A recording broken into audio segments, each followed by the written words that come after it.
this seems to be a consistently incredible recruiting effort ever since Kirby Smart stepped on campus.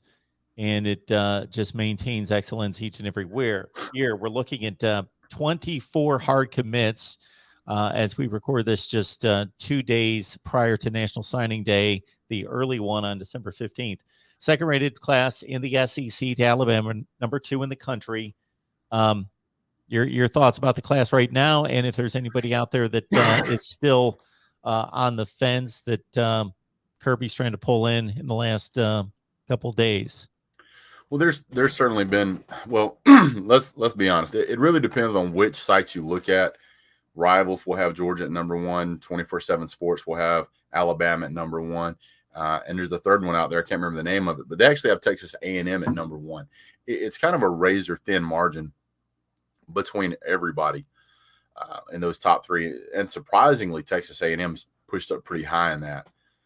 What I would like to see Georgia do is pull in more wide receivers. Georgia does have a wide receiver in Dylan Bell, but he's only a 3-star.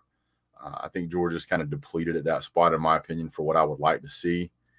But Georgia's got several 5-star players, and there's other players that that may be flipped from other teams. It's hard to see, but looking at the board right now, I'm not disappointed.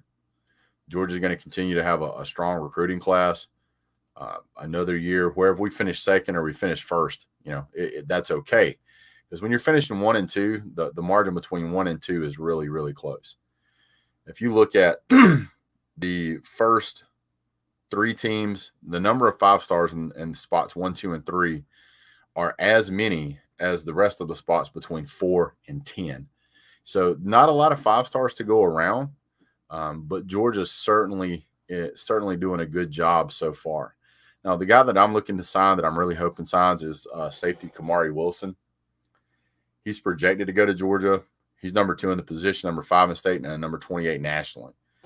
I like seeing elite defensive talent. Georgia's secondary could certainly use some bolstering. Whether he would come in and play right away, I don't know.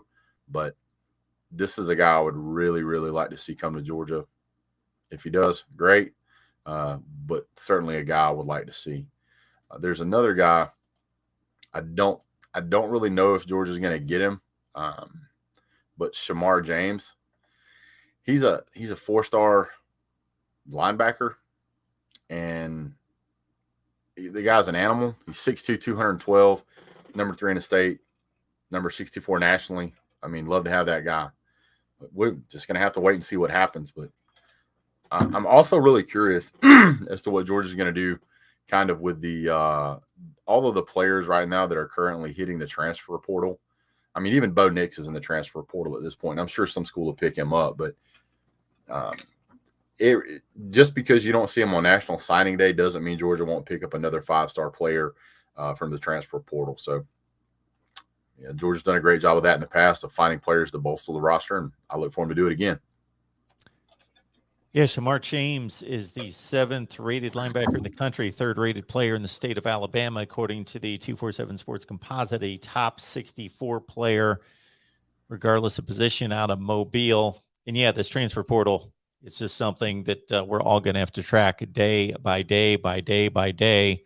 It used to be something that featured quarterbacks who couldn't get that number 1 position, and now when you get the likes of a Bo Nix and a possible Tank Bigsby out of Auburn in one day, it's become a crazy situation with this college football free agency, I guess, Brett. Yeah, well, Georgia was really interested in Tank Bigsby, and Georgia's always done well with running backs, but I wouldn't be surprised if Tank Bigsby somehow ends up at Georgia playing alongside Mikael Sherman.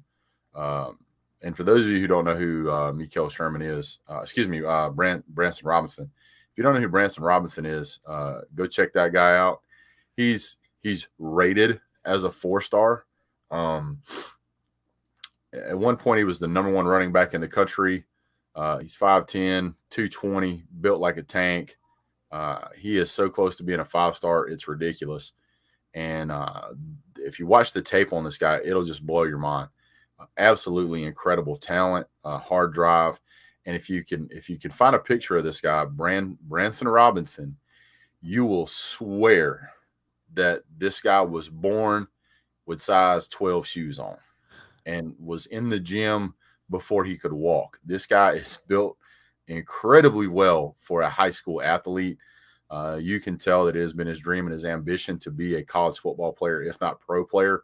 He's dedicated to it. He will not necessarily have to come to Georgia and put on a bunch of weight, but as far as muscle.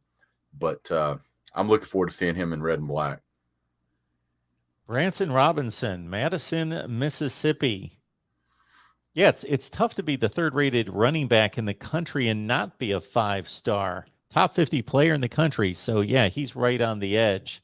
There's the top-rated player in Mississippi.